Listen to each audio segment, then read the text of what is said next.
Muy buen día. Tenemos la lectura de la liturgia de la palabra del día domingo 17 de agosto. Es el 20º domingo del tiempo ordinario, ciclo C. Nuevamente leemos del misal popular que edita Paulinas con base en la Conferencia Episcopal de Colombia. Muy bien, vamos a nuestra primera lectura. Tenemos la lectura del libro de Jeremías, profeta Jeremías, capítulo 38, versículos del 4 al 6 y del 8 al 10. Muy bien, nos dice entonces el libro del profeta Jeremías. En aquellos días los dignatarios dijeron al rey: hay que condenar a muerte a ese Jeremías, pues con semejantes discursos está desmoralizando a los soldados que quedan en la ciudad y al resto de la gente. Ese hombre no busca el bien del pueblo, sino su desgracia. Bueno, Jeremías aquí en este caso, en este pasaje, eh, había dicho y aconsejado a todos, ¿no? Incluso al mismo rey, que no deberían enfrentarse al ejército caldeo. Debían entregarse para que les respeten la vida. Y obviamente los que estaban eh, tratando de hacerles frente, le dijeron al rey que estaba eh, en contra de la gente, ¿no? Y que deberían ir a la guerra, que deberían hacer frente a los babilonios, ¿no? Al imperio en ese tiempo que iba a tomarse a Jerusalén. Y Jeremías, por su posición, defendiendo lo que decía Dios, ¿no? Porque venía de Dios, que no deberían enfrentar a, a los enemigos, sino que deberían rendirse. Y obviamente que esto hacían con todos los profetas, ¿no? Porque no les hacían caso. Además, porque Jeremías les decía pues que debían obedecer a Dios y cumplir la ley. Respondió el rey Sedecías: ahí lo tienen en sus manos. Nada puedo hacer yo contra ustedes. Ellos se apoderaron de Jeremías y lo metieron en el aljibe de Malquías, príncipe real, en el patio de la guardia, descolgándolo con sogas. Jeremías se hundió en el lodo del fondo, pues el aljibe no tenía agua. Ebed-melech abandonó el palacio, fue al rey y le dijo: mi rey y señor, esos hombres han tratado injustamente al profeta Jeremías al arrojarlo al aljibe, donde sin duda morirá de hambre, pues no queda pan en la ciudad, porque estaban sitiados, ¿no? Estaban sitiados y el ejército de los caldeos o babilonios estaban esperando a que se rindieran y ellos no querían hacerlo. Entonces no había comida, no había pan. Entonces el rey ordenó a Abed-melech el cusita, era, el, era nubio, ¿no? O sea, de la parte sur de Egipto. Era un eunuco que estaba al cargo del harén del rey. Entonces el rey ordenó a Abed-melech el cusita: toma 3 hombres a tu mando y saquen al profeta Jeremías del aljibe antes de que muera. Bueno, entonces este es un ejemplo de cómo los judíos trataban a los profetas de Dios.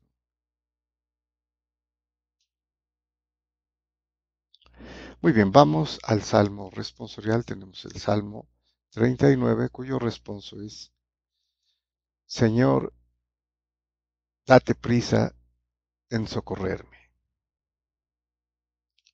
Este es un salmo de acción de gracias y por la intervención providencial de Dios, ¿no? En la salvación aquí del profeta Jeremías, ¿no? En este caso, como ejemplo. Y también como una petición. Bueno, nos dice el salmista: yo esperaba con ansia al Señor. Él se inclinó y escuchó mi grito. Me levantó de la fosa fatal, de la charca fangosa, afianzó mis pies sobre roca y aseguró mis pasos. Me puso en la boca un cántico nuevo, un himno a nuestro Dios. Muchos al verlo quedaron sobrecogidos y confiaron en el Señor. Yo soy pobre y desgraciado, pero el Señor cuida de mí. Tú eres mi auxilio y mi liberación. Dios mío, no tardes. Y no tardó el Señor, ¿no? Salvó eh, al profeta Jeremías de la muerte que le habían prácticamente decidido sus adversarios. Muy bien, vamos a la segunda lectura. Tenemos la lectura de la carta a los Hebreos, capítulo 12, versículos del 1 al 4.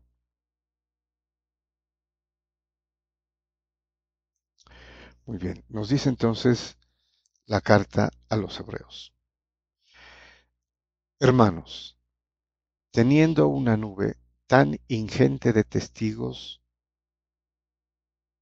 corramos con constancia en la carrera que nos toca, renunciando a todo lo que nos estorba y al pecado que nos asedia, fijos los ojos en el que inició y completa nuestra fe, Jesús, quien en lugar del gozo inmediato soportó la cruz, despreciando la ignominia, y ahora está sentado a la derecha del trono de Dios. Bueno, aquí utiliza la figura del deporte, de la competencia, ¿no? Dice: corramos la carrera que nos toca con constancia y renunciando a todo lo que nos estorba, como un atleta, ¿no? Que eh, evita todo que no sea el entrenamiento, ¿no? Y todo entrenamiento significa dejar lo malo, aquí en este caso el pecado, ¿no? Entonces es una disciplina, tiene que hacer sacrificios el atleta para prepararse y correr la carrera fijos los ojos en la meta, ¿no? Aquí la meta es Jesús. Y es importante también observar al comienzo, ¿no? Cuando dice: hermanos, teniendo una nube tan ingente de testigos, corramos con constancia en la carrera. Se refiere a todos los testigos, todos los patriarcas, ¿no? Desde los comienzos, que manifestaron la fe, su confianza y la esperanza puesta en Dios y en Jesucristo, su Mesías. Entonces aquí se mencionan desde Abraham, a David, a Moisés, obviamente, y a todos los que creyeron. Asimismo nos invita, ¿no?, a correr la carrera con constancia, puestos los ojos en la meta, que es Jesús. Y continúa: Recuerden al que soportó tal oposición de los pecadores y no se cansen ni pierdan el ánimo. Todavía no han llegado a la sangre en su pelea contra el pecado. Entonces, aquí es el consejo: no se desanimen, no pierdan el ánimo. Recuerden a Jesús, que soportó la cruz y con eso nos ganó la redención eterna. Muy bien, y pasamos al Evangelio. Tenemos el Evangelio según San Lucas, capítulo 12, versículos del 49 al 53, cuyo título temático es: No he venido a traer paz, sino división. También es bastante conocido este pasaje, ¿no? Y a veces muy mal entendido. Haremos algún par de observaciones aquí en este pasaje. Nos dice entonces San Lucas: En aquel tiempo dijo Jesús a sus discípulos: He venido a prender fuego a la tierra, y cuánto deseo que ya esté ardiendo. Bueno, aquí se refiere a la figura o el símbolo del Espíritu Santo, que es el fuego, ¿no? Entonces, he venido a traer, diría en otra versión, un fuego a la tierra, y cuánto deseo que ya esté ardiendo. En ese momento, obviamente, Jesucristo no había padecido, y todavía no había ascendido al cielo y no había venido el Espíritu Santo. Pero ese es su deseo, ¿no? Que ya estuviera el fuego del Espíritu Santo ardiendo en la tierra, en las almas de todos los creyentes. Entonces es una figura aquí, ¿no? No se trata del fuego eh, real. Y lo confirma en el siguiente verso. Con un bautismo tengo que ser bautizado, y qué angustia sufro hasta que se cumpla. Es el bautismo de la sangre, ¿no?, que Él va a derramar en la cruz, y que con lo cual nos conseguirá la redención y la vida eterna. Y continúa: ¿piensan que he venido a traer la paz a la tierra? No, sino la división. Desde ahora estarán divididos 5 en una casa, 3 contra 2 y 2 contra 3. Estarán divididos el padre contra el hijo contra el padre, la madre contra la hija, y la hija contra la madre, la suegra contra su nuera, y la nuera contra su suegra. Bueno, ¿a qué se refiere este texto? La paz se refiere a estar en paz con Dios, ¿no? Es decir, que a través de la redención eterna, de la redención lograda por Jesucristo en la cruz, su muerte, su resurrección, su ascensión al cielo, que termina o finaliza el, el encargo, ¿no?, de Dios Padre para obtener de nosotros la salvación. Sin embargo, no todos van a creer esto. Y de hecho, podemos comprobarlo con el pueblo judío. Muchos, especialmente las autoridades judías, no creyeron, ¿no? Y fueron perseguidos los primeros cristianos, incluso desde sus propias casas. El papá, la mamá, los hijos, los hermanos, las hermanas. Porque quienes creían